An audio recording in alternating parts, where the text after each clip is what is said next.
ਪਿਛਲੇ ਦਿਨੀ ਸੰਗਰੂਰ ਵਿਖੇ ਪੁਲਿਸ ਅਤੇ ਕੱਚੇ ਅਧਿਆਪਕਾਂ ਦੇ ਵਿਚਕਾਰ ਝੜਪ ਹੋ ਗਈ ਸੀ, ਜਿਸ ਦੇ ਰੋਸ ਵਜੋਂ ਕਪੂਰਥਲਾ ਵਿਖੇ ਕੱਚੇ ਅਧਿਆਪਕਾਂ ਵੱਲੋਂ ਪ੍ਰਦਰਸ਼ਨ ਕੀਤਾ ਗਿਆ। ਦੱਸ ਦਈਏ ਕਿ ਇਸ ਪ੍ਰਦਰਸ਼ਨ ਵਿੱਚ ਕੱਚੇ ਅਧਿਆਪਕਾਂ ਵੱਲੋਂ 8736 ਅਧਿਆਪਕਾਂ ਨੂੰ ਪੱਕਾ ਕਰਨ ਦੀ ਮੰਗ ਕੀਤੀ ਗਈ। ਉੱਥੇ ਹੀ ਉਹਨਾਂ ਨੇ ਕਿਹਾ ਕਿ ਪੰਜਾਬ ਸਰਕਾਰ ਵੱਲੋਂ ਉਹਨਾਂ ਨੂੰ ਭਰੋਸਾ ਦਿਵਾਇਆ ਗਿਆ ਸੀ ਕਿ ਉਹ ਕੱਚੇ ਮੁਲਾਜ਼ਮਾਂ ਨੂੰ ਜਲਦ ਹੀ ਪੱਕਾ ਕਰਨਗੇ, ਪਰ ਪੰਜਾਬ ਸਰਕਾਰ ਵੱਲੋਂ ਆਪਣਾ ਵਾਅਦਾ ਨਿਭਾਇਆ ਨਹੀਂ ਗਿਆ, ਜਿਸ ਦੇ ਚਲਦਿਆਂ ਪ੍ਰਦਰਸ਼ਨ ਕੀਤਾ ਜਾ ਰਿਹਾ ਹੈ। ਤੋਂ ਪੰਜਾਬ ਸਰਕਾਰ ਮੁੱਖ ਮੰਤਰੀ ਤੋਂ ਮੰਗ ਕਰਦਾ ਕਿ ਜਿਹੜੀ ਆਪਣੇ ਟੀਚਰ ਡੇ ਤੇ 2022 ਦੇ ਵਿੱਚ ਤੁਸੀਂ ਅਨਾਉਂਸਮੈਂਟ ਕੀਤੀ ਸੀ, ਉਹਦੇ ਤੇ ਪੂਰੇ ਖਰੇ ਉਤਰਦੇ ਹੋਏ ਪੂਰੇ ਬੈਨੀਫਿਟ ਦੇ ਨਾਲ ਸਾਨੂੰ ਰੈਗੂਲਰ ਆਰਡਰ ਦਿੱਤੇ ਜਾਣ। ਜਿਹੜਾ ਤੁਸੀਂ ਨਿਗੋਣਾ ਜਿਹਾ ਤਨਖਾਹ ਵਾਧਾ ਕੀਤਾ ਵਾ, ਉਹ ਸਾਡੇ ਕਿਸੇ ਵੀ ਸਾਥੀ ਨੂੰ ਮਨਜ਼ੂਰ ਨਹੀਂ। ਸਾਡੀ ਇੱਕੋ ਇੱਕ ਮੰਗ ਹੈ ਕਿ ਸਾਨੂੰ ਪੂਰੇ ਲਾਭਾਂ ਤਹਿਤ CSR ਰੂਲ ਦੇ ਤਹਿਤ ਸਾਨੂੰ ਪੂਰੇ ਬੈਨੀਫਿਟਸ ਦੇ ਤਹਿਤ ਸਾਨੂੰ ਰੈਗੂਲਰ ਕੀਤਾ ਜਾਵੇ। ਅਕਵਿੰਦਰ ਕੌਰ ਹੈ, ਮੈਂ ਫਗਵਾੜਾ 2 ਬਲਾਕ ਦੀ ਪ੍ਰਧਾਨ ਆ। ਅਸੀਂ ਅੱਜ ਜਿਹੜੇ ਇਹਦੇ ਰੋਸ ਵਜੋਂ ਇਕੱਠੇ ਹੋਏ ਆ, ਜੋ ਇਹਨਾਂ ਨੇ 1 ਤਰੀਕ ਨੂੰ ਸਾਡੇ ਉੱਤੇ ਤਸ਼ੱਦਦ ਢਾਇਆ ਵਾ, ਉਹ ਤੋਂ ਕੋਈ ਵੀ ਮਤਲਬ ਕਿ ਇਹ ਨਹੀਂ ਆ ਕਿ ਕੋਈ ਜਾਣੂ ਨਹੀਂ ਆ, ਪੂਰਾ ਪੰਜਾਬ ਜਾਣੂ ਹੈ। ਪੂਰੇ ਪੰਜਾਬ ਨੇ ਉਹਦੀਆਂ ਤਸਵੀਰਾਂ ਜਿਹੜੀਆਂ ਸੋਸ਼ਲ ਮੀਡੀਆ ਉੱਪਰ ਦੇਖੀਆਂ ਨੇ, ਫੋਨਾਂ ਉੱਪਰ ਹਰ ਇੱਕ ਦੇ ਫੋਨ ਵਿੱਚ ਉਹ ਵੀਡੀਓ ਹੋਏਗੀ। ਉਹ ਤਸ਼ੱਦਦ ਇਹਨਾਂ ਨੇ ਕਿਉਂ ਕੀਤਾ? ਕਿਉਂਕਿ ਅਸੀਂ ਇਹਨਾਂ ਨੂੰ ਸਿਰਫ ਇੰਨੀ ਗੱਲ ਕਹੀ ਕਿ ਜੋ ਤੁਸੀਂ ਸਾਡੇ ਨਾਲ ਵਾਅਦਾ ਕੀਤਾ ਸੀ ਉਹ ਵਾਅਦਾ ਪੂਰਾ ਕਰ ਦਿਓ। ਅਸੀਂ ਇਹਨਾਂ ਕੋਲੋਂ ਕੋਈ ਐਕਸਟਰਾ ਚੀਜ਼ ਨਹੀਂ ਮੰਗ ਰਹੇ। ਜੋ ਇਹਨਾਂ ਨੇ 5 ਸਤੰਬਰ ਨੂੰ ਸਾਨੂੰ ਐਲਾਨ ਕੀਤਾ ਸੀ, ਮਤਲਬ ਕਿ ਅਧਿਆਪਕ ਦਿਵਸ ਦੇ ਮੌਕੇ, ਵੀ ਅਸੀਂ ਤੁਹਾਨੂੰ ਪੂਰੇ ਸੁਵਿਧਾਵਾਂ ਦੇ ਨਾਲ ਅਸੀਂ ਰੈਗੂਲਰ ਕਰਾਂਗੇ। ਉਸ ਤੋਂ ਇਲਾਵਾ ਅਸੀਂ ਕੁਝ ਨਹੀਂ ਮੰਗ ਰਹੇ। ਔਰ ਐਡੀ ਇੱਕ ਘਟੀਆ ਸਰਕਾਰ ਨਿਕਲੀ ਜਿਨ੍ਹਾਂ ਤੇ ਅਸੀਂ ਇੰਨਾ ਵਿਸ਼ਵਾਸ ਕੀਤਾ, ਆਪਣੀ ਜ਼ੁਬਾਨ ਦੇ ਹੀ ਪੱਕੇ ਨੇ ਇਹ ਨਿਕਲੇ। ਇਹ ਮੁੱਖ ਮੰਤਰੀ ਨੂੰ ਅਸੀਂ ਬੜੀ ਆਸ ਦੇ ਨਾਲ ਵੋਟਾਂ ਪਾਈਆਂ ਸੀ, ਬੜੀਆਂ ਆਪਣੇ ਰਿਸ਼ਤੇਦਾਰਾਂ ਤੋਂ ਵੀ ਪਵਾਈਆਂ ਕਿ ਤੁਸੀਂ, ਸਾਨੂੰ ਆਸ ਸੀਗੀ ਵੀ ਇਹ ਸਾਡਾ ਸੁਣਨਗੇ, ਬਟ ਇਹਨਾਂ ਨੇ ਵੀ ਉਹੀ, ਜਦੋਂ ਇਹਨਾਂ ਦਾ ਇਹਨਾਂ ਨੇ ਆਪਣੇ ਮੂੰਹ ਤੋਂ ਪਰਦਾ ਹਟਾਇਆ ਤੇ ਚਿਹਰਾ ਵਿੱਚੋਂ ਉਹੀ ਨਿਕਲਿਆ ਪ੍ਰਕਾਸ਼ ਸਿੰਘ ਬਾਦਲ ਵਾਲਾ ਤੇ ਕੈਪਟਨ ਕਾਂਗਰਸ ਵਾਲਾ। ਇਹਦੇ ਵਿੱਚ ਕੋਈ ਵੀ, ਇਹਨਾਂ ਦੇ ਵਿੱਚ ਕੋਈ ਚੇਂਜ ਨਹੀਂ ਹੈ। ਇਹ ਬਿਲਕੁਲ ਇਹਨਾਂ ਦੇ ਮੁਖੌਟੇ ਇਹਨਾਂ ਦੇ ਉਹੀ ਨੇ ਅੰਦਰੋਂ। ਇਹਨਾਂ ਨੇ ਸਾਡੇ ਨਾਲ ਧੋਖਾ ਕੀਤਾ ਆ, ਸਾਨੂੰ ਇਹ ਧੋਖਾ ਬਿਲਕੁਲ ਮਨਜ਼ੂਰ ਨਹੀਂ। ਸਾਨੂੰ 23,500 ਤਨਖਾਹ ਬਿਲਕੁਲ ਮਨਜ਼ੂਰ ਨਹੀਂ, ਤਨਖਾਹ ਵਾਧਾ ਬਿਲਕੁਲ ਮਨਜ਼ੂਰ ਨਹੀਂ। ਸਾਨੂੰ ਪੂਰੇ ਜੋ ਇਹਨਾਂ ਨੇ ਵਾਅਦਾ ਕੀਤਾ ਹੈ ਉਹਦੇ ਹਿਸਾਬ ਨਾਲ ਸਾਨੂੰ ਰੈਗੂਲਰ ਕਰਨ। ਇਸ ਤੋਂ ਇਲਾਵਾ ਅਸੀਂ ਸਰਕਾਰ ਤੋਂ ਕੁਝ ਨਹੀਂ ਮੰਗ ਰਹੇ, ਕੋਈ ਐਕਸਟਰਾ ਚੀਜ਼ ਨਹੀਂ ਮੰਗ ਰਹੇ ਕਿ ਜੋ ਤੁਸੀਂ ਬੋਲਿਆ ਸੀ ਉਸ ਤੋਂ ਵਾਧੂ ਮੰਗ ਰਹੇ ਹਾਂ। ਨਹੀਂ, ਜੋ ਇਹਨਾਂ ਨੇ ਕਿਹਾ ਇਹ ਉਹਦੇ ਤੇ ਹੀ ਪੂਰੇ ਉਤਰ ਜਾਣ ਤੇ ਅਸੀਂ ਇਹਨਾਂ ਦੇ ਬਹੁਤ ਧੰਨਵਾਦੀ ਹੋਵਾਂਗੇ। ਇਸ ਤੋਂ ਇਲਾਵਾ ਸਾਨੂੰ ਕੁਝ ਨਹੀਂ ਚਾਹੀਦਾ। ਕੋਈ ਤਨਖਾਹ ਵਾਧਾ ਮਨਜ਼ੂਰ ਨਹੀਂ ਹੈ ਸਾਨੂੰ, ਸਾਨੂੰ 23,500 ਮਨਜ਼ੂਰ ਨਹੀਂ ਹੈ। ਸਾਨੂੰ ਪੂਰੇ CSR ਰੂਲ ਦੇ ਨਾਲ ਰੈਗੂਲਰ ਕਰਨ ਤੇ ਅਸੀਂ ਅੱਜ ਹੀ ਉਸ ਟੈਂਕੀ ਤੋਂ ਉਤਰ ਜਾਂਦੇ ਹਾਂ। ਅੱਛਾ, ਇਸ ਤੋਂ ਇਲਾਵਾ ਜੇ ਆਪਾਂ ਗੱਲ ਕਰੀਏ CM ਸਾਹਿਬ ਨਾਲ ਕੋਈ ਤੁਹਾਡੇ ਨਾਲ ਮੀਟਿੰਗ ਜਿਹੜੀ ਸੈੱਟ ਹੋਈ, ਕੋਈ ਟਾਈਮ ਟੇਬਲ ਸੈੱਟ ਹੋਇਆ? CM ਸਾਹਿਬ ਨੇ ਸਾਨੂੰ ਕੋਈ ਮੀਟਿੰਗ ਨਹੀਂ ਦਿੱਤੀ। ਅਸੀਂ CM ਸਾਹਿਬ ਦੀ ਕੋਠੀ ਤੋਂ ਸਿਰਫ 100 ਮੀਟਰ ਦੀ ਦੂਰੀ ਤੇ ਬੈਠੇ ਹਾਂ। ਜਿਹੜਾ CM ਸਾਹਿਬ ਕਹਿੰਦਾ ਸੀ ਕਿ ਤੁਹਾਨੂੰ ਜਿਹੜੇ ਮੰਤਰੀ ਹੈ ਲੋਕਾਂ ਦੇ ਘਰਾਂ ਤੱਕ ਆਉਣਗੇ, ਹੁਣ ਲੋਕੀ ਉਹਨਾਂ ਦੇ ਘਰਾਂ ਤੱਕ ਪਹੁੰਚੇ ਤੇ ਉਹ ਸਾਨੂੰ ਆਪਣੇ ਘਰਾਂ 'ਚ ਨਹੀਂ ਮਿਲ ਰਹੇ ਹੈਗੇ। ਇਸ ਤੋਂ ਵੱਡਾ ਧੋਖਾ ਕੀ ਹੈ ਆਮ ਜਨਤਾ ਦੇ ਨਾਲ? ਤੁਸੀਂ ਆਪ ਸੋਚੋ। ਅਸੀਂ 100 ਮੀਟਰ ਦੀ ਦੂਰੀ ਤੇ ਹਾਂ। ਉਸ ਦਿਨ ਸਿਰਫ ਇਹਨਾਂ ਦੀ ਕੋਠੀ ਦੇ ਕੋਲ ਹੀ ਪਹੁੰਚਣਾ ਸੀ। ਅਸੀਂ ਜਦ ਕੋਠੀ ਦੇ ਵਿੱਚ ਕੋਈ ਹੈ ਹੀ ਨਹੀਂ ਸੀ, ਬੰਦਾ ਹੀ ਨਹੀਂ ਸੀ, ਤੇ ਤੁਹਾਨੂੰ ਖਤਰਾ ਕਿਹਦਾ ਸੀਗਾ? ਇਹਨੂੰ ਅਸੀਂ ਮਾਰ ਦੇਣਾ ਸੀ ਜਾ ਕੇ। ਜਿਨ੍ਹਾਂ ਨੇ ਕਪੂਰਥਲਾ ਦੇ ਵਿੱਚ ਪ੍ਰੋਟੈਸਟ ਹੀ ਕਰ ਰਹੇ ਹੋ, ਹਾਂਜੀ, ਤੇ ਇਹ ਪ੍ਰੋਟੈਸਟ ਕਿੰਨੀ ਦੇਰ ਦਾ ਪ੍ਰੋਟੈਸਟ ਹੈ ਤੇ ਕੀ ਪ੍ਰੋਟੈਸਟ ਵਿੱਚ ਕੀ ਆਮ ਜਿਹੜਾ ਵਜੇ ਆਪਾਂ ਗੱਲ ਕਰੀਏ ਪ੍ਰੋਟੈਸਟ 'ਚ ਕੀ ਕਰ ਰਹੇ ਹੋ? ਪ੍ਰੋਟੈਸਟ ਦੇ ਵਿੱਚ ਸਾਨੂੰ ਜੋ ਜਥੇਬੰਦੀ ਵੱਲੋਂ ਹੁਕਮ ਹੋਇਆ ਹੈ ਕਿ ਅਸੀਂ ਇਹਨਾਂ ਦੇ ਜਿਹੜਾ ਇਹਨਾਂ ਨੇ 1 ਤਰੀਕ ਨੂੰ ਤਸ਼ੱਦਦ ਕੀਤਾ ਆ, ਉਹਦੇ ਵਿਰੋਧ ਵਿੱਚ ਅਸੀਂ ਅਰਥੀ ਫੂਕ ਮੁਜ਼ਾਹਰੇ ਕਰ ਰਹੇ ਹਾਂ ਸਾਰੇ ਡਿਸਟ੍ਰਿਕਟ ਦੇ ਵਿੱਚ, ਡਿਸਟ੍ਰਿਕਟ ਹੈੱਡਕੁਆਟਰਾਂ ਦੇ ਵਿੱਚ। ਉਹਦੇ ਤਹਿਤ ਅਸੀਂ ਅੱਜ ਇੱਥੇ ਇਕੱਠੇ ਹੋਏ ਹਾਂ। ਅਸੀਂ ਇਹਦਾ ਭਗਵੰਤ ਮਾਨ ਦਾ ਜਿਹੜਾ ਪੁਤਲਾ ਫੂਕਾਂਗੇ ਤੇ ਨਾਅਰੇਬਾਜ਼ੀ ਕਰਾਂਗੇ ਤੇ ਇਹਨਾਂ ਦਾ ਜਿਹੜਾ ਮੂੰਹ ਹੈ ਸਾਰੇ ਲੋਕਾਂ ਸਾਹਮਣੇ ਨੰਗਾ ਕਰਾਂਗੇ। ਮੇਰਾ ਨਾਮ ਜੀ ਮਾਸਟਰ ਜੋਤੀ ਮਿੰਦਰੂ। ਕੀ ਕਹਿਣਾ ਚਾਹੋਗੇ ਅੱਜ ਇੱਥੇ ਸਾਰੇ ਜਿਹੜੇ ਟੀਚਰ ਇਕੱਠੇ ਹੋਏ ਆ ਪ੍ਰੋਟੈਸਟ ਕਰ ਰਹੇ? ਮੈਂ ਡੈਮੋਕ੍ਰੈਟਿਕ ਟੀਚਰ ਫਰੰਟ ਕਪੂਰਥਲਾ ਦਾ ਜ਼ਿਲ੍ਹਾ ਸੀਨੀਅਰ ਮੀਤ ਪ੍ਰਧਾਨ ਜੋਤੀ ਮਿੰਦਰੂ। ਮੈਂ ਅੱਜ ਇਸ ਮੌਕੇ ਤੇ ਇਹ ਗੱਲ ਕਹਿਣਾ ਚਾਹਾਂਗਾ ਕਿ ਜਿੰਨੇ ਵੀ ਕੱਚੇ ਅਧਿਆਪਕ ਆ, ਪੰਜਾਬ ਸਰਕਾਰ ਦੇ ਮੁੱਖ ਮੰਤਰੀ CM ਭਗਵੰਤ ਮਾਨ ਜੀ ਨੇ 5 ਸਤੰਬਰ ਨੂੰ ਇਹ ਅਨਾਉਂਸਮੈਂਟ ਕੀਤੀ ਸੀ ਕਿ ਮੈਂ ਇਹਨਾਂ ਨੂੰ ਪੱਕੇ ਕਰ ਰਿਹਾ। ਹਰੇਕ ਮੁਲਾਜ਼ਮ ਨੂੰ, ਆਮ ਬੰਦੇ ਨੂੰ ਵੀ ਇਹ ਪਤਾ ਵਾ ਕਿ ਪੱਕੇ ਹੋਣਾ ਕੀ ਹੁੰਦਾ। ਉਹਦੀਆਂ ਕੁਝ ਕੰਡੀਸ਼ਨਸ ਹੁੰਦੀਆਂ, ਉਹਦੀਆਂ ਕੁਝ ਸ਼ਰਤਾਂ ਹੁੰਦੀਆਂ। CSR ਰੂਲ ਲੱਗਦੇ ਆ, ਉਹਨਾਂ ਨੂੰ ਭੱਤੇ ਦਿੱਤੇ ਜਾਂਦੇ ਆ, ਹੋਰ ਵੀ ਕਈ ਪ੍ਰਕਾਰ ਦੇ ਭੱਤੇ ਹੁੰਦੇ ਜਿਹੜੇ ਦਿੱਤੇ ਜਾਂਦੇ। ਉਹਨਾਂ ਦਾ ਕੋਈ ਬੇਸਿਕ ਸਕੇਲ ਹੁੰਦਾ ਵਾ। ਉਹ ਬਿਨਾਂ ਕੋਈ ਚੀਜ਼ ਦਿੱਤੇ ਹੋਏ ਉੱਕਾ ਪੁੱਕਾ ਤਨਖਾਹ ਦੇ ਕੇ ਉਹਨਾਂ ਨੂੰ ਕਹਿ ਦਿੱਤਾ ਗਿਆ ਕਿ ਤੁਸੀਂ ਪੱਕੇ ਹੋ ਗਏ। ਇੱਕ ਆਮ ਬੰਦਾ ਤਾਂ ਇਹ ਗੱਲ ਕਵੇ ਕਿ ਮੈਂ ਜੀ ਕੋਈ ਗੱਲ ਕਹਿਤੀ ਆ, ਉਹ ਕੱਲ੍ਹ ਝੂਠੀ ਵੀ ਹੋ ਜਾਵੇ ਤੇ ਕੋਈ ਏਡਾ ਫਰਕ ਨਹੀਂ ਪੈਂਦਾ। ਸਾਡੇ ਬੜੇ ਸਤਿਕਾਰਯੋਗ ਮੁੱਖ ਮੰਤਰੀ ਨੇ ਪੰਜਾਬ ਦੇ, ਉਹਨਾਂ ਦੇ ਮੂੰਹੋਂ ਇਹ ਗੱਲ ਸੱਜਦੀ ਨਹੀਂ ਕਿ ਇਦਾਂ ਆਪਾਂ ਕਹਿਤਾ ਕਿ ਪੱਕੇ ਕਰਤੇ ਆ ਪਰ ਪੱਕੇ ਹੋਏ ਨਹੀਂ। ਹਾਂ, ਇਹਨਾਂ ਨੂੰ ਇਹ ਕਹਿਣਾ ਚਾਹੀਦਾ ਸੀ ਕਿ ਅਸੀਂ ਜਿਹੜੀਆਂ ਤਨਖਾਹਾਂ ਦੇ ਵਿੱਚ ਤੁਹਾਡਾ ਵਾਅਦਾ ਕਰਤਾ, ਹਲੇ ਸਾਡੀ ਪਾਲਿਸੀ ਚੰਗੀ ਤਰ੍ਹਾਂ ਤਿਆਰ ਨਹੀਂ ਹੋਈ, ਅਸੀਂ ਤੁਹਾਨੂੰ ਆਉਣ ਵਾਲੇ ਸਮੇਂ ਛੇਤੀ ਹੀ ਪੱਕੇ ਕਰਾਂਗੇ ਜਿਹੜੀ ਸਾਡੀ ਤੁਹਾਡੇ ਨਾਲ ਜ਼ੁਬਾਨ ਹੋਈ ਆ।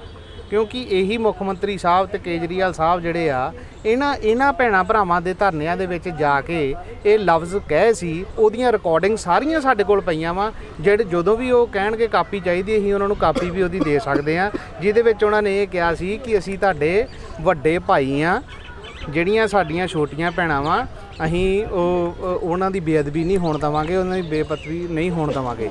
ਪਰ ਆਪਣੀ ਕਿਸੇ ਵੀ ਜ਼ਮਾਨ ਤੇ ਪੂਰੇ ਨਹੀਂ ਰਹੇ। ਹੁਣ ਜਿਹੜੇ ਇਹਨਾਂ ਦੇ ਕੈਬਨਿਟ ਮੰਤਰੀ ਅਨਮੋਲ ਗਗਨ ਮਾਨ ਜੀ ਆ, ਉਹਨਾਂ ਨੇ ਕਿਹਾ ਸੀ ਉਸ ਵੇਲੇ ਕਿ ਜਿਹੜਾ ਵੀ ਅਧਿਆਪਕਾਂ ਤੇ ਤਸ਼ੱਦਦ ਕਰਦਾ ਵਾ, ਦੇਸ਼ ਦੇ ਅਧਿਆਪਕਾਂ ਦੇ ਨੂੰ ਤਸੀਹੇ ਦਿੰਦਾ ਵਾ, ਉਹ ਇਨਸਾਨ ਵਧੀਆ ਨਹੀਂ ਹੋ ਸਕਦਾ। ਇਹ ਅਸੀਂ ਬਾਹਰਲੇ ਕਿਸੇ ਬੰਦੇ ਦੀ ਗੱਲ ਛੱਡੀਏ, ਇਹਨਾਂ ਦੇ ਮੰਤਰੀਆਂ ਜਿਹੜੇ ਬਣੇ ਨੇ ਜਾਂ ਇਹਨਾਂ ਦੇ ਜਿਹੜੇ MLA ਨੇ, ਇਹਨਾਂ ਨੇ ਇਲੈਕਸ਼ਨ ਤੋਂ ਪਹਿਲਾਂ ਜਿਹੜੇ ਲਫ਼ਜ਼ ਕਹੇ ਸੀ, ਅਸੀਂ ਉਹਨਾਂ ਲਫ਼ਜ਼ਾਂ ਦਾ ਕਰਕੇ ਤੇ ਕੋਟ ਕਰਕੇ ਅਸੀਂ ਇਹ ਕਹਿ ਸਕਦੇ ਹਾਂ ਕਿ ਇਹ ਆਪਣੇ ਸ਼ਬਦਾਂ ਦੇ ਮੁਤਾਬਕ ਹੀ ਪੂਰੇ ਨਹੀਂ ਉਤਰੇ। ਅਸੀਂ ਮੰਗ ਇਹ ਕਰਦੇ ਹਾਂ ਕਿ ਇਹਨਾਂ ਕੱਚੇ ਅਧਿਆਪਕਾਂ ਨੂੰ ਪੂਰੇ ਸਕੇਲ ਦੇ ਵਿੱਚ ਸਾਰੇ ਭੱਤਿਆਂ ਸਮੇਤ, ਜਿੱਦਾਂ ਇੱਕ ਰੈਗੂਲਰ ਕਰਮਚਾਰੀ ਹੁੰਦਾ ਵਾ, ਉੱਤੇ ਪੂਰਾ CSR ਰੂਲ ਲੱਗੇ। ਪੁਰਾਣੀ ਪੈਨਸ਼ਨ ਸਕੀਮ ਇਹਨਾਂ ਲਾਗੂ ਇਹਨਾਂ ਤੇ ਹੋਵੇ। ਪੁਰਾਣੀ ਪੈਨਸ਼ਨ ਸਕੀਮ ਬਾਰੇ ਮੈਂ ਇਹ ਵੀ ਕਹਿਣਾ ਚਾਹਾਂਗਾ ਕਿ ਜਿਹੜੇ ਸਾਡੇ ਸਾਥੀ 2004 ਤੋਂ ਬਾਅਦ ਭਰਤੀ ਹੋਏ ਆ, ਉਹਨਾਂ ਨੂੰ ਵੀ ਇਹਨਾਂ ਨੇ ਵਾਅਦਾ ਕੀਤਾ ਸੀ। ਇਹਨਾਂ ਦੇ ਵਿੱਤ ਮੰਤਰੀ ਜਿਹੜੇ ਚੀਮਾ ਸਾਹਿਬ ਨੇ, ਉਹ ਤਖਤੀ ਲੈ ਕੇ ਬੈਠੇ ਸੀ, ਸਾਡੇ ਕੋਲ ਸਾਰੇ ਪ੍ਰੂਫ ਨੇ, ਉਹ ਤਖਤੀ ਲੈ ਕੇ ਬੈਠੇ ਸੀ ਕਿ ਪੁਰਾਣੀ ਪੈਨਸ਼ਨ ਸਕੀਮ ਜਿਹੜੀ ਆ ਉਹ ਲਾਗੂ ਹੋਣੀ ਚਾਹੀਦੀ ਆ। ਪਰ ਇਹ ਆਪਣੀ ਹਰੇਕ ਗੱਲ ਤੋਂ ਮੁੱਕਰ ਰਹੇ ਆ। ਨਾਲ ਦੀਆਂ ਸਟੇਟਾਂ ਦੇਖੋ ਪੁਰਾਣੀ ਪੈਨਸ਼ਨ ਸਕੀਮ ਲਾਗੂ ਕਰ ਰਹੀਆਂ, ਉਹਨਾਂ ਨੇ ਉਹ ਸਾਰਾ ਸਿਸਟਮ ਉਹਨਾਂ ਨੇ ਫੋਲੋ ਵੀ ਕਰ ਲਿਆ। ਪਰ ਇਹ ਆ ਕਿ ਜੇਕਰ ਉਹਨਾਂ ਕੋਲ ਸਾਰੇ ਰੂਲ ਐਂਡ ਰੈਗੂਲੇਸ਼ਨ ਆ, ਕਿ ਇਹਨਾਂ ਨੂੰ ਇਹ ਸਮਝ ਨਹੀਂ ਲੱਗਦੀ। ਜੇ ਇਹਨਾਂ ਨੂੰ ਸਮਝ ਨਹੀਂ ਲੱਗਦੀ ਤੇ ਬੜੇ ਵੱਡੇ ਪ੍ਰੋਫੈਸਰ ਨੇ, ਆਪਣੇ ਯੂਨੀਵਰਸਿਟੀਆਂ ਦੇ ਪ੍ਰੋਫੈਸਰ ਨੇ, ਸਾਡੇ ਜਥੇਬੰਦੀਆਂ ਦੇ ਬੜੇ ਸੀਨੀਅਰ ਅਧਿਆਪਕ ਸਾਥੀ ਨੇ, ਆਗੂ ਨੇ, ਉਹਨਾਂ ਨੂੰ ਸਾਰੀ ਨੌਲੇਜ ਆ। ਜੇ ਇਹਨਾਂ ਨੂੰ ਨਹੀਂ, ਇਹਨਾਂ ਦੇ ਜਿਹੜੇ ਨਵੇਂ ਜਿਹੜੇ ਇਹਨਾਂ ਦੇ MLA ਬਣੇ ਨੇ ਜਾਂ ਇਹਨਾਂ ਦੇ ਮੰਤਰੀ ਬਣੇ ਆ, ਉਹਨਾਂ ਨੂੰ ਜੇ ਨਹੀਂ ਸਮਝ ਹੈਗੀ ਆ, ਇਹ ਕੋਈ ਸ਼ਰਮ ਵਾਲੀ ਗੱਲ ਨਹੀਂ। ਉਹ ਕਿਸੇ ਕੋ ਵੀ ਹੈਲਪ ਲੈ ਸਕਦੇ, ਕੋਈ ਸਮਝ ਸਕਦੇ ਨੇ ਕਿ ਅਸੀਂ ਦੱਸੋ ਜੀ, ਸਾਨੂੰ ਤੁਸੀਂ ਦੱਸ ਦਿਓ ਜੀ, ਸਾਨੂੰ ਨਹੀਂ ਪਤਾ ਲੱਗਦਾ ਕਿ ਕਿੱਦਾਂ ਅਸੀਂ ਤੁਹਾਡੀ ਪੁਰਾਣੀ ਪੈਨਸ਼ਨ ਸਕੀਮ ਲਾਗੂ ਕਰ ਸਕਦੇ ਹਾਂ, ਕਿੱਦਾਂ ਅਸੀਂ ਇਹਨਾਂ ਕੱਚੇ ਅਧਿਆਪਕਾਂ ਨੂੰ ਪੱਕੇ ਕਰ ਸਕਦੇ ਹਾਂ। ਮੈਂ ਇਹ ਕਹਾਂਗਾ ਕਿ ਆਪਣੀਆਂ ਸਾਰੀਆਂ ਵੀਡੀਓਜ਼ ਜਿੰਨੀਆਂ ਵੀ ਇਹਨਾਂ ਨੇ ਪਹਿਲੋਂ ਬੋਲੀਆਂ ਸੀ, ਉਹਦੀਆਂ ਕਾਪੀਆਂ ਦੇ ਦਾਂਗੇ। ਘਰ ਬਹਿ ਕੇ ਜਦੋਂ ਸ਼ਾਮ ਨੂੰ ਵਿਹਲੇ ਹੁੰਦੇ ਆ ਤੇ ਇਹ ਉਹਨਾਂ ਨੂੰ ਜ਼ਰੂਰ ਵੇਖਣ। ਕੀ ਪਤਾ ਉਹ ਵੀਡੀਓਜ਼ ਦੇਖ ਕੇ ਇਹਨਾਂ ਨੂੰ ਮਾੜੀ ਮੋਟੀ ਸ਼ਰਮ ਆ ਜਾਵੇ ਕਿ ਇਹਨਾਂ ਤੇ ਇਹ ਸਾਡੀਆਂ ਜਿਹੜੀਆਂ ਧੀਆਂ ਵਾ, ਜਿਹੜੀਆਂ ਸਾਡੀਆਂ ਭੈਣਾਂ ਵਾ, ਉਹਨਾਂ ਦੀਆਂ ਚੁੰਨੀਆਂ, ਕਹਿੰਦਾ ਮੁੱਖ ਮੰਤਰੀ ਸਾਹਿਬ ਕਹਿੰਦੇ ਸੀ ਕਿ ਅਸੀਂ ਕਦੀ ਇਹ ਧਰਨਾ ਵੀ ਨਹੀਂ ਲੱਗਣ ਦੇਵਾਂਗੇ। ਬੇਅਦਬੀ ਦੀ ਤਾਂ ਗੱਲ ਬਹੁਤ ਦੂਰ ਆ। ਮੈਂ ਚਾਹਾਂਗੇ ਆਪਣੀਆਂ ਵੀਡੀਓਜ਼ ਆਪ ਹੀ ਦੇਖ ਲੈਣ, ਇਹਨਾਂ ਕੋਲ ਵੀ ਹੋਣੀਆਂ, ਤੇ ਅਸੀਂ ਚਾਹਾਂਗੇ ਕਿ ਇਹ ਕੱਚੇ ਮੁਲਾਜ਼ਮ ਜਲਦੀ ਤੋਂ ਜਲਦੀ ਪੱਕੇ ਹੋਣ ਤੇ ਪੁਰਾਣੀ ਪੈਨਸ਼ਨ ਸਕੀਮ ਦੇ ਵਿੱਚ ਇਹ ਪੱਕੇ ਹੋਣ।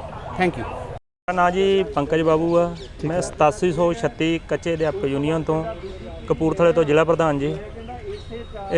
ਮੈਂ ਆਪ ਨੂੰ ਦੱਸਣਾ ਚਾਹੁੰਦਾ ਆ ਕਿ ਅਸੀਂ ਪਿਛਲੇ 15 ਸਾਲਾਂ ਤੋਂ ਸਿੱਖਿਆ ਵਿਭਾਗ ਦੇ ਵਿੱਚ ਕੱਚੇ ਕੰਮ ਕਰ ਰਹੇ ਹਾਂ। ਸਾਨੂੰ ਸਾਰੀਆਂ ਸਰਕਾਰਾਂ ਨੇ ਲਾਰੇ ਲਾਏ। ਇਸੇ ਲਾਰੇ ਤਹਿਤ ਹੀ ਭਗਵੰਤ ਮਾਨ ਜੀ ਨੇ 5 ਸਤੰਬਰ 2022 ਨੂੰ ਸਾਡੇ ਨਾਲ ਵਾਅਦਾ ਕੀਤਾ ਸੀ, ਸਾਡੇ ਧਰਨੇ ਦੇ ਵਿੱਚ ਆ ਕੇ ਵਾਅਦਾ ਕੀਤਾ ਸੀ ਕਿ ਤੁਹਾਨੂੰ ਰੈਗੂਲਰ ਕਰਾਂਗੇ। 5 ਸਤੰਬਰ 2022 ਨੂੰ ਇਹਨਾਂ ਨੇ ਵੱਡੇ ਪੱਧਰ ਤੇ ਅਨੰਦਪੁਰ ਸਾਹਿਬ ਤੋਂ ਸਟੇਜ ਤੋਂ ਅਨਾਉਂਸ ਵੀ ਕਰ ਦਿੱਤਾ ਕਿ 8736 ਕੱਚੇ ਅਧਿਆਪਕ ਜਿਹੜੇ ਆ ਉਹ ਪੱਕੇ, ਇਹਨਾਂ ਨੂੰ CSR ਰੂਲਾਂ ਦੇ ਤਹਿਤ ਪੱਕੇ ਕੀਤਾ ਜਾਏਗਾ। ਸਰਕਾਰੀ ਮੁਲਾਜ਼ਮ ਵਾਲੀਆਂ ਸਾਰੀਆਂ ਸਹੂਲਤਾਂ ਵੀ ਦਿੱਤੀਆਂ ਜਾਣਗੀਆਂ। ਪਰ 5 ਸਤੰਬਰ ਤੋਂ ਲੈ ਕੇ ਹੁਣ ਤੁਸੀਂ ਦੇਖੋ ਜੁਲਾਈ ਮਹੀਨਾ ਵੀ ਜਿਹੜਾ ਵਾ ਉਹ ਅੱਧ 'ਚ ਪਹੁੰਚ ਗਿਆ ਆ, ਹਜੇ ਤੱਕ ਵੀ ਸਾਨੂੰ ਕੁਝ ਨਹੀਂ ਦਿੱਤਾ। ਹੁਣ ਜੇ ਸਰਕਾਰ ਨੇ ਅਨਾਉਂਸ ਕੀਤਾ ਹੀ ਆ, ਜਿਹਦੇ ਹੁਣ ਅਧਿਆਪਕਾਂ ਨੇ ਰੋਸ ਜਤਾਉਣਾ ਸ਼ੁਰੂ ਕੀਤਾ, ਜਦੋਂ ਰੋਸ ਜਤਾਇਆ ਤਾਂ ਸਰਕਾਰ ਨੂੰ ਅਨਾਉਂਸ ਕਰਨਾ ਪਿਆ। ਪਰ ਉਹ ਅਨਾਉਂਸ ਦੇ ਵਿੱਚ ਵੀ ਸਾਨੂੰ ਉੱਕੀ ਪੁੱਕੀ ਤਨਖਾਹ 15,000, 18,000, 20,000 ਤੇ 23,500 ਰੁਪਈਆ ਆਹ ਤਨਖਾਹਾਂ ਸਾਨੂੰ ਦੇ ਰਹੇ ਆ ਵੱਖ-ਵੱਖ ਕੈਟਾਗਰੀਆਂ ਦੇ ਵਿੱਚ, ਤੇ ਉਹ ਉੱਕੀਆਂ ਪੁੱਕੀਆਂ, ਜਿਹਦੇ ਵਿੱਚ ਸਿਰਫ ਨਿਗੂਣਾ ਜਿਹਾ 5% ਦਾ ਵਾਧਾ ਦਿੱਤਾ ਗਿਆ ਵਾ ਹਰ ਸਾਲ ਬਾਅਦ। ਠੀਕ ਹੈ ਜੀ। ਤੁਸੀਂ ਇਹ ਦੇਖੋ, ਸਾਡੀ ਸਾਰਿਆਂ ਦੀ ਉਮਰ ਲਗਭਗ 40 ਪਲੱਸ ਹੋ ਗਈ ਆ। ਲਗਭਗ 10 ਤੋਂ 12 ਸਾਲ ਰਹਿ ਗਏ ਨੇ ਸਾਰਿਆਂ ਦੇ ਰਿਟਾਇਰ ਹੋਣ 'ਚ।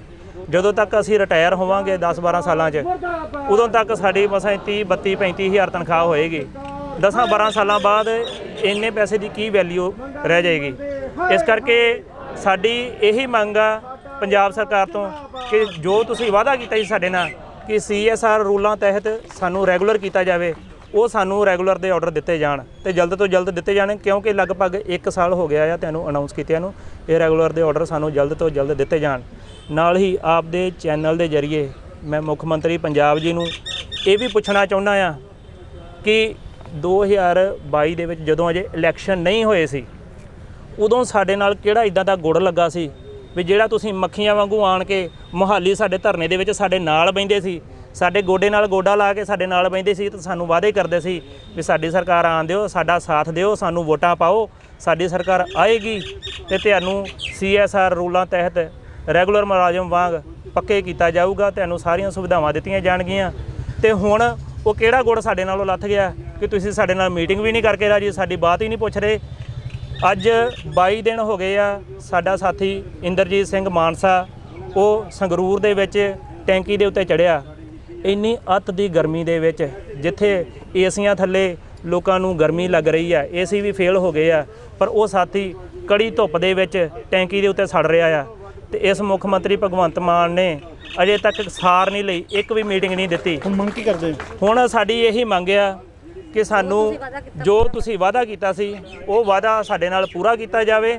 ਸਾਨੂੰ CS ਰੂਲਾਂ ਤਹਿਤ 10 ਸਾਲਾ ਪਾਲਿਸੀ ਜੋ ਸਾਡੇ ਤੇ ਅਪਣਾਈ ਹੈ ਇਹਨਾਂ ਨੇ, ਉਹਦੇ ਤਹਿਤ ਸਾਨੂੰ ਰੈਗੂਲਰ ਕੀਤਾ ਜਾਵੇ ਤੇ ਆਰਡਰ ਜਲਦ ਤੋਂ ਜਲਦ ਦਿੱਤੇ ਜਾਣ, ਕਿਉਂਕਿ ਲਗਭਗ 1 ਸਾਲ ਦੇ ਨੇੜੇ ਤੇੜੇ ਇਹ ਸਮਾਂ ਹੋ ਚੱਲਿਆ। ਇਹ ਜਲਦ ਤੋਂ ਜਲਦ ਸਾਨੂੰ ਆਰਡਰ ਦਿੱਤੇ ਜਾਣ ਜੀ।